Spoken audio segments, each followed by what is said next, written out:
Hi, welcome back to the channel.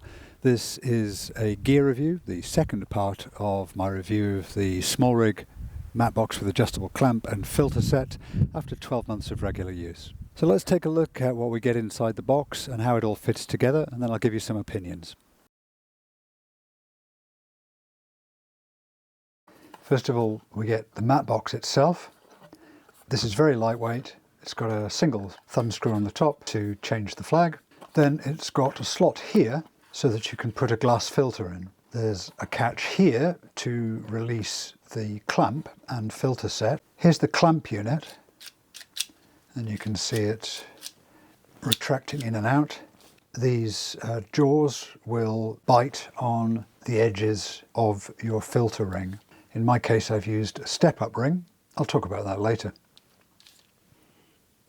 Then you get the circular polarizer, CPL1, and the VND 2 to 5 stops. Then we get a set of black diffusion filters. We've got half there, 1/8, 1 and 1/4, and we get these boxes to put them in. But you can see I've marked them there for my ease of use. So in use, you align the white teeth of the CPL with the mark there, and it goes onto the inner circle and just clicks into place like that. Now that rotates freely until you put in the ND filter. It's been machined so that it will give you hard stops. You can see it lightening and darkening there, hopefully. And then you can stack onto that your choice of filter, and they just click into place. You can hear there's a pretty good join there. And then we can mount all these parts together.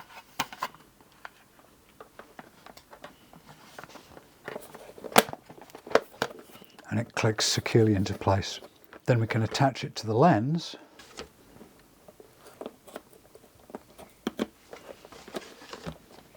Like that. And it's a very good fit.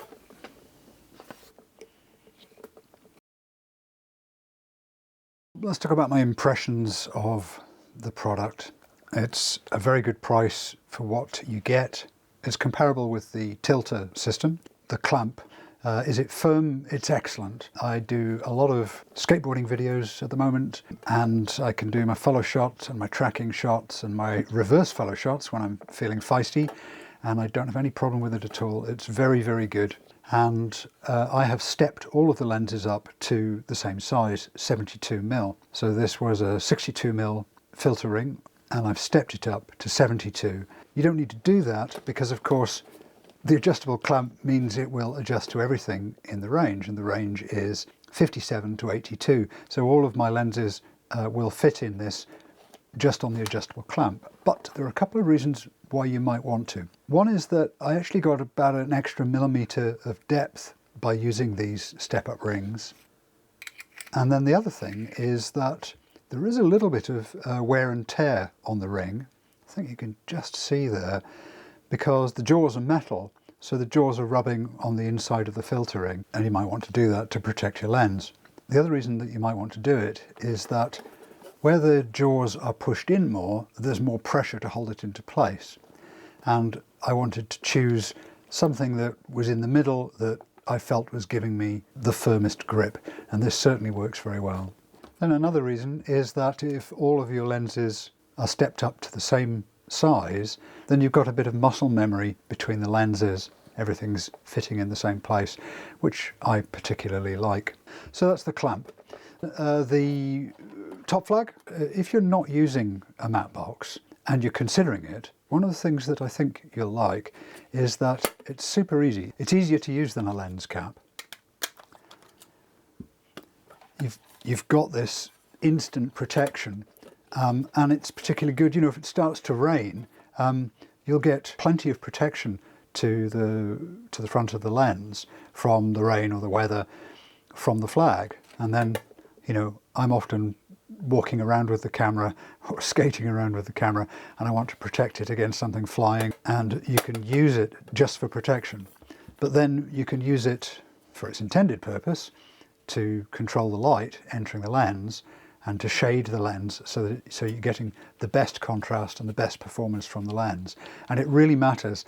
It means that you can shoot into the light, which is what you really want to be doing an awful lot of the time. It's really changed the way that I approach my shots and allows me to shoot with the light in front of the camera. So I really like the matte box itself and the flag for both protection and for controlling the light.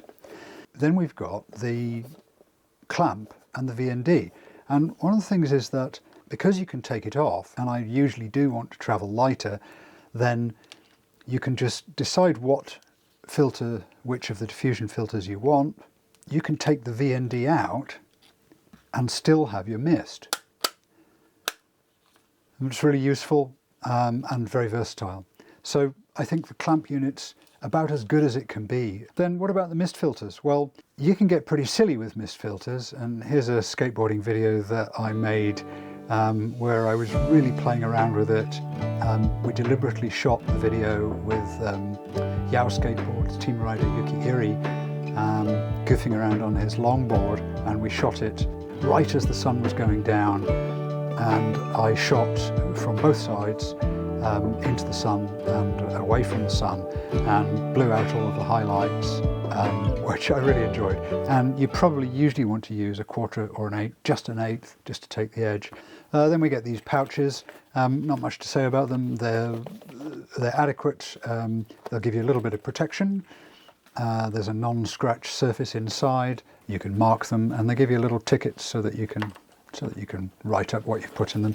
You do generally need to have it with you, because if you want to take out the VND, which you might as the light falls, then you need somewhere to put it, and you can slide these in here.